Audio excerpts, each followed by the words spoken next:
सच्चिदानंद रूपाय विश्वोत्पत्त्यादि Hathaway तापत्रय विनाशाय श्री कृष्णाय वयं नमः। और भगवान से संबंध स्थापित करने के लिए यही एक श्लोक पर्याप्त है। मैंने आपसे पूर्व में भी निवेदन किया ना, मानो हम तो यहाँ पे बिचौलिया बन करके बैठे हुए हैं। जैसे होता है वो लड़का लड़की की जब शादी होती है तो एक बीच का होता है जो रिश्ता लेकर के आता है, तो हम तो इसी काम के लिए बैठे हुए हैं। भैया कन्हैया का रिश्ता लेकर के आए हैं, उसके बारे में हमने आपको कल बता दिया था। कन्हैया का स्वरूप कैसा है, कन्हैया का बल पराक्रम कैसा है, उनका स्वभाव कैसा है, भगवान का व्यापार कैसा है। और इतना ही नहीं, ये भी होता ना कि चलो स्वभाव ठीक है, व्यापार ठीक है और रूपवान भी है, लेकिन अगर दूसरों से ईर्ष्या कर रहा है, बात बात पे दूसरों के ऊपर खींच जाता हो, गुस्सा हो जाता हो, तो भी तो ठीक नहीं। तो उसके लिए भी ठाकुर जी ने, व्यास जी ने कहा है तापत्रय विनाशाय। हमारा ठाकुर जी सभी के त्रितापों का उन्मूलन करने वाला है, सभी के त्रिताप का उन्मूलन कर देता है। तो कल आपके लिए रिश्ता आया था, सभी के लिए खोज तो यही है, अपने प्रियतम से मुलाकात हो जाए। वैसे पुरुषों की संख्या तो कम है, एक बैठे हुए हैं, ये केवल माताओं के लिए नहीं, आपके लिए भी है।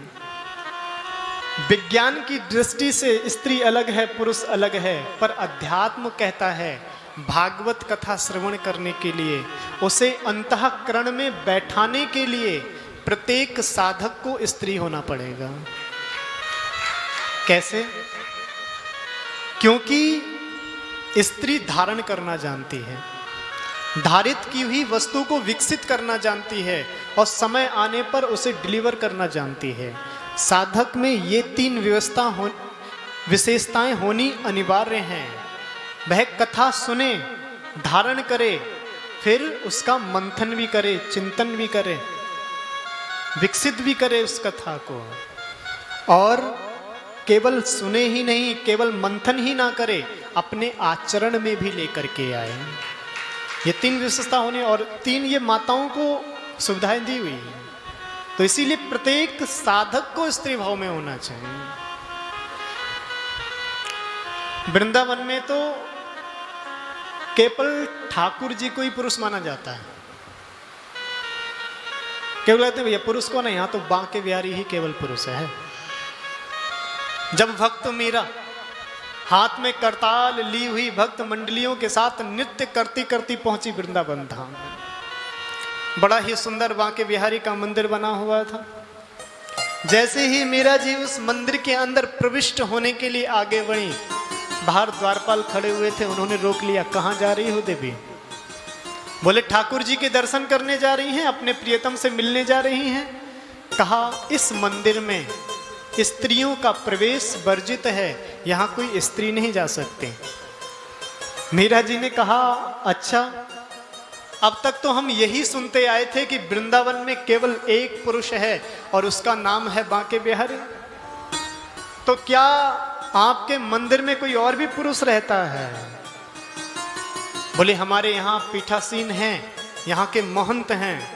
बोले एक बार मेरा प्रश्न रखो उनके चरणों में कि क्या वृंदावन में कोई और भी पुरुष है?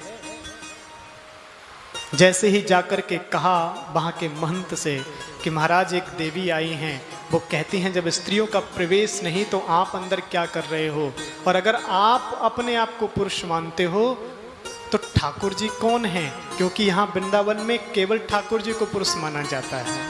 जैसे ये बात सुनी, महंत जी आए, मीरा जी के चरणों में गिरे। देवी आज आपने मुझे वास्तविक ज्ञान कराया है, सही में ठाकुर जी ही केवल पुरुष हैं, बाकी हम तो सब उनकी प्रियसी हैं और अपने प्रियतम की खोज में निकली हुई हैं। पहले श्लोक में व्यास जी महाराज ने ठाकुर जी का स्वभाव, स्वरूप और उनके कार्य करने की शैली से हमें अवगत कराया।